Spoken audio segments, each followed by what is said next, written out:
Bom, continuando agora com o 14. Imaginemos um operário, um pedreiro, digamos, que tenha caído de uma casa e ficado aleijado, ganhando a vida agora, mendigando nas esquinas. Suponhamos que um taumaturgo apareça e prometa a ele endireitar-lhe as pernas tortas e capacitá-lo a andar. Seria insensatez, eu acho, procurar ver uma expressão de contentamento no rosto do homem. Sem dúvida, na época do acidente, ele sentiu-se extremamente infeliz quando compreendeu que nunca mais poderia executar trabalho algum e que teria que passar fome ou viver de caridade. Mas, desde então, exatamente aquilo que inicialmente tirou do emprego, o acidente, tornou-se a sua fonte de renda. Ele vive da sua incapacidade. Se isto lhe for tirado, ele pode ficar totalmente desesperado. Ele esqueceu sua profissão e perdeu seus hábitos de trabalho. Acostumou-se à indolência e talvez a beber também. Os motivos para ficar doente muitas vezes começam a atuar até mesmo na infância. Uma menina, em sua ânsia por amor, não gosta de partilhar a afeição dos pais com seus irmãos e irmãs. E ela percebe que toda a afeição deles é, de novo, dedicada a ela, sempre que ela desperta a ansiedade deles, caindo doente. Ela descobriu um meio de atrair o amor dos pais e utilizará esse meio tão logo tenha a seu dispor o material psíquico para produzir uma doença.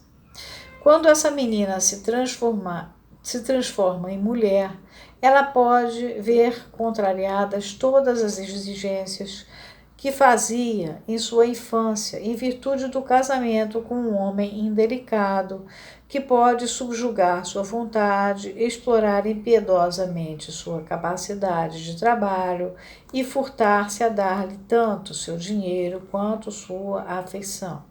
É importante lembrar que em 1901 as mulheres não se divorciavam e largavam os caras que não eram legais a pé. A gente está em 1901 aqui. Neste caso, a doença será sua única arma para manter sua posição.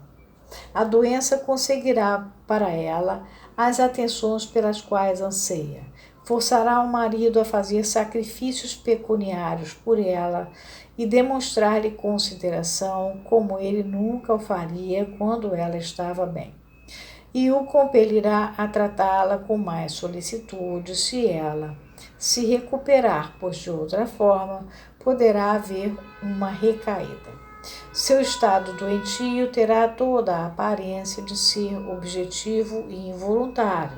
O próprio médico que trate dela testemunhará o fato, e por esse motivo ela não precisará sentir quaisquer autocensuras conscientes por fazer este uso bem-sucedido de um meio que verificara ser eficaz em sua infância. É como um vício. E, contudo, as doenças desta espécie são, com o itálico, o resultado da intenção. São endereçadas, via de regra, a uma determinada pessoa e, consequentemente, desaparecem quando esta pessoa se afasta.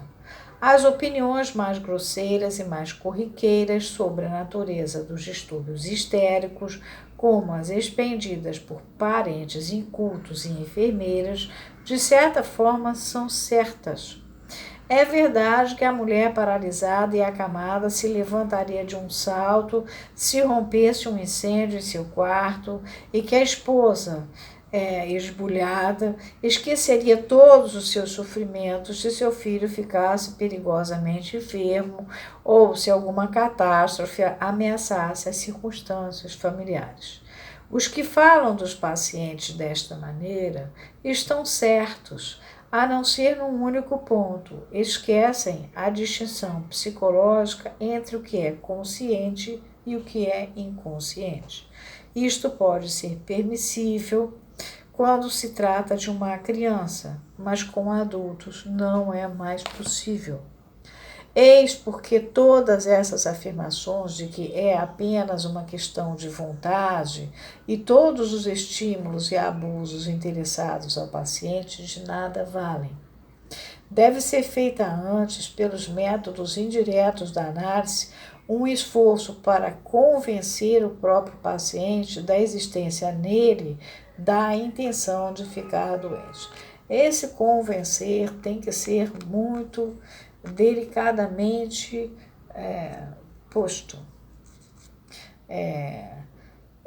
Existem casos de adoecimento muito comuns atualmente de pessoas que vêm de um estamento social inferior, casam-se, têm um bebê, e aí elas tiram licença maternidade e o marido já fez um progresso a ponto de poder arcar com ela não trabalhar. Então, ela fica sem trabalhar. Quando termina a licença maternidade, ela negocia para esticar esse não trabalhar por mais um tempo para curtir o bebê. Bom, esse curtir o bebê faz 1 ano, o bebê passa a falar, o bebê faz 2 anos, e aí o marido fala, e aí minha filha, quando é que você volta? Só que nesse tempo ela ficou indo ao shopping, fazendo compras, virando uma mulher de executivo, mas ela não se preparou para ela ser uma executiva e voltar a um universo de trabalho, ao mundo atual.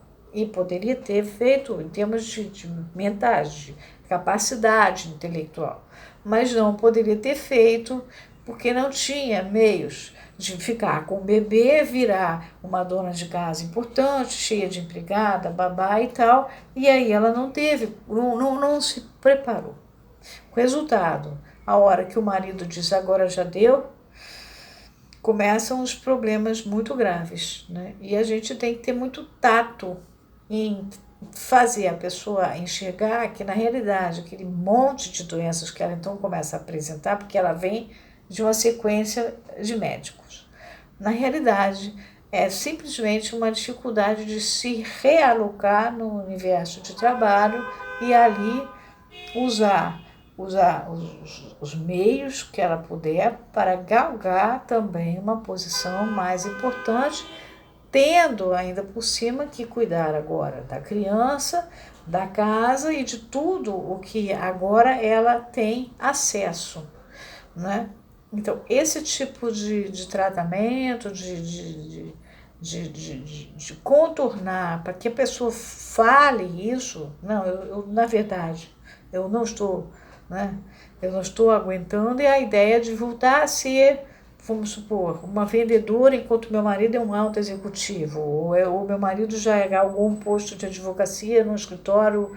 Eu não quero, mas eu não tenho ainda a capacidade para ser nada melhor. E aí eu vou me sentir muito inferior à situação dele, né?